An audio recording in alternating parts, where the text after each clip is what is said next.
Bonjour, je suis Léonard, le renard, et je vais vous raconter l'histoire de Riquet à la houppe, conte de Charles Perrault. Il était une fois une reine qui mit au monde un petit prince. Mais à peine l'enfant fut-il présenté à la cour que chacun ne put s'empêcher de murmurer. Le nouveau-né n'était pas beau. Sa silhouette était étrange, son visage singulier, et une petite houppe de cheveux se dressait au sommet de sa tête. La reine, troublée et peinée, ne pouvait détourner les yeux de son fils.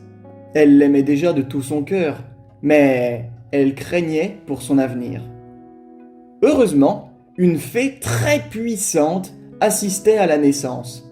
Elle s'approcha du berceau, observa l'enfant attentivement, puis déclara d'une voix douce. « Madame, ne vous affligez point. Votre fils ne sera peut-être pas beau, mais il possédera un esprit si vif et si brillant qu'il éblouira tous ceux qui l'entendront parler. Et je lui accorde encore un don.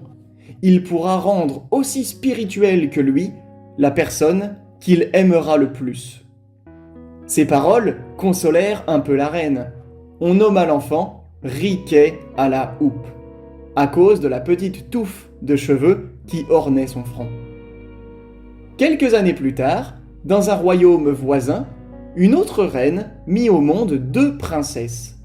La première était une beauté extraordinaire.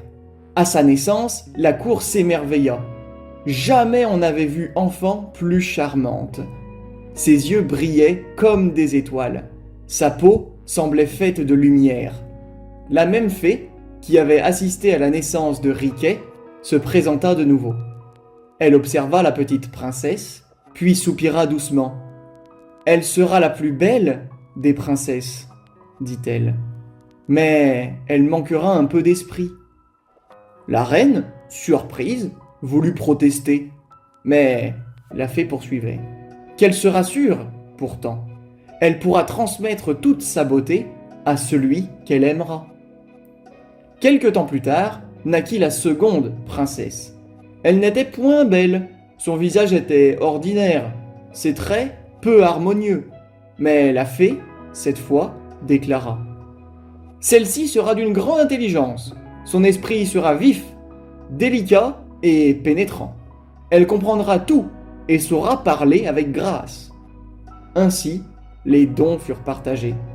L'une avait la beauté sans esprit, l'autre avait l'esprit sans beauté. Les années passèrent.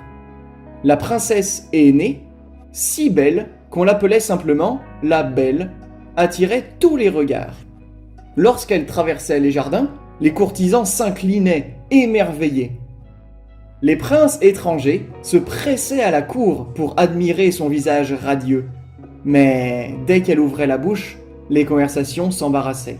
Elle cherchait ses mots, elle répondait à côté, elle confondait les idées les plus simples, et, bien souvent, ses réponses faisaient rire les plus malveillants. Sa sœur, au contraire, n'attirait guère les regards. Pourtant, dès qu'elle parlait, le silence se faisait. Ses paroles étaient fines, réfléchies et pleines d'esprit. Elle consolait, elle conseillait, et elle divertissait par ses récits. Peu à peu, la Belle, bien qu'adorée pour son apparence, se sentit humiliée. Elle comprenait qu'on l'écoutait avec indulgence, mais non avec admiration. On louait son visage, jamais ses paroles, et cela la rendait triste. Un jour, tandis qu'elle se promenait seule dans une grande forêt, la Belle s'arrêta près d'un vieux chêne et se mit à pleurer. « Hélas !» disait-elle. « Que sert d'être belle si je suis peu raisonnable ?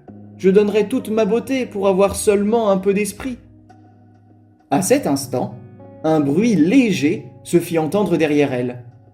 Elle se retourna. Devant elle se tenait un prince d'apparence étrange. Petit, singulier, coiffé d'une petite houppe, mais ses yeux brillaient d'intelligence. C'était Riquet à la houppe. Il s'inclina profondément. « Princesse, dit-il, j'ai entendu vos plaintes. Peut-être puis-je vous aider? La belle le regarda surprise. Elle connaissait sa réputation. On disait qu'il était le prince le plus spirituel du monde. Vous? M'aider? demanda-t-elle timidement. Oui, répondit-il. La fée qui m'a fait don d'un esprit vif m'a accordé un pouvoir. Je peux rendre aussi spirituel que moi la personne que j'aime le plus. La princesse leva les yeux vers lui. Et vous m'aimez? Oui, depuis le jour où j'ai entendu parler de votre beauté, répondit Riquet. La belle rougit légèrement. Mais à une condition, poursuivit-il. Vous devez consentir à m'épouser dans un an. La princesse hésita. Épouser ce prince si peu gracieux? Son cœur n'était pas prêt pour cela. Pourtant, le désir d'être intelligente brûlait en elle. « Accordez-moi un an pour réfléchir, dit-elle enfin. « Je vous l'accorde, répondit Riquet. Et aussitôt, il prononça quelques paroles mystérieuses. À l'instant même, la belle sentit son esprit s'éclairer. Les idées affluèrent, claires et lumineuses. Elle comprenait tout, elle trouvait les mots justes, elle se sentait transformée. Lorsqu'elle rentra au palais, chacun fut stupéfait. Ses réponses étaient fines, ses remarques pleines de sens, ses conversations délicieuses. On ne parlait plus seulement de sa beauté, mais de son intelligence nouvelle. Elle devint bientôt la princesse la plus admirée du royaume. Cependant, le temps passa. Un an, et Riquet reparut. Il se présenta devant elle avec respect. « Princesse, le temps est venu. » La belle, désormais spirituelle et réfléchie, se souvenait de sa promesse, mais elle hésitait encore. « Prince, dit-elle, je vous dois tout. Sans vous, je serais restée ignorante. Mais comment pourrais-je vous aimer ?» Riquet la regarda avec douceur. « N'ai-je pas aussi reçu un don? Celui de devenir beau aux yeux de la personne qui m'aimera ?» La princesse l'observa attentivement. Elle repensa à ses paroles, à sa bonté et à la délicatesse avec laquelle il l'avait traitée. Elle considéra son esprit, sa constance, son honnêteté, et peu à peu son regard changea. Elle ne vit plus sa houppe étrange ni ses traits singuliers. Elle vit un prince attentif, loyal et plein de sagesse. Son cœur s'adoucit. « Peut-être, murmura-t-elle. Et à cet instant, Riquet lui parut beau.